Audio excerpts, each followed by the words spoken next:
Hello students, welcome once again to my channel. Now we have a radical equation over here, and then an exponential equation, and then we have to solve for the values of x, right, in this case. So now if you look at the whole thing over here, the first part here, each one is a perfect square, so we can have to the lowest base, which is 3 to the power 4 here, being multiplied by the 11 plus 5x in this case.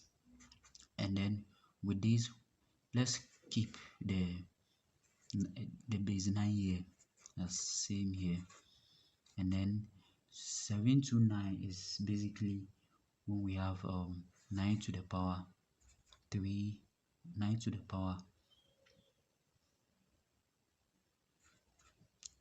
s plus 2, 9 to the power 3, and then we have this squared divided by 10 in this case, right?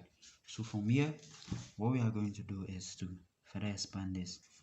So we have 4 multiplied by that, we get 44 plus 15x in this case, being equal to, now we have 9 base here, and then multiplied by 3 to the power 9.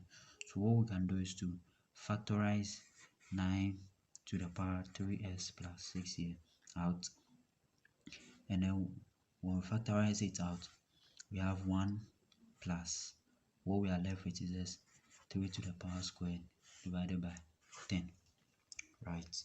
And then from here, what we'll do is to we have 3 to the power 44, the same thing here, being equal to so 3x plus 6, this gives us 9, and then 1 is 10 divided by 10, so 10 will get rid of 10, and therefore we are left with 3 to the power 44 and 15x here, being equal to, now 9 here, we have to make the bases the same. Making the bases the same, it will be 3 to the power 2 here multiplied by 3s plus 6 in this case, right? So from here then we have this as so from here, since the bases are the same, we just equate the exponents, which is just 44 here plus 15x here, being equal to 2 multiplied by that, so which is 6s plus 12 here.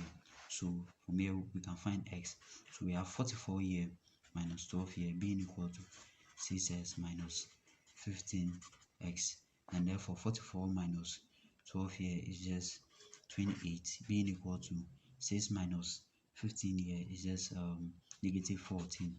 So what we are going to do is to divide here by negative 14, divide here by negative 14, and then we have s here being equal to negative 2, because goes instead of 1 goes here 2, so we have therefore x here being equal to negative 2 as the answer. Yeah, so thank you very much for joining me in this session. I hope this session was helpful. If you are new here, please like, subscribe, and also hit the notification bell to be notified anytime we post a new video. Thank you very much, and I will see you guys in another section.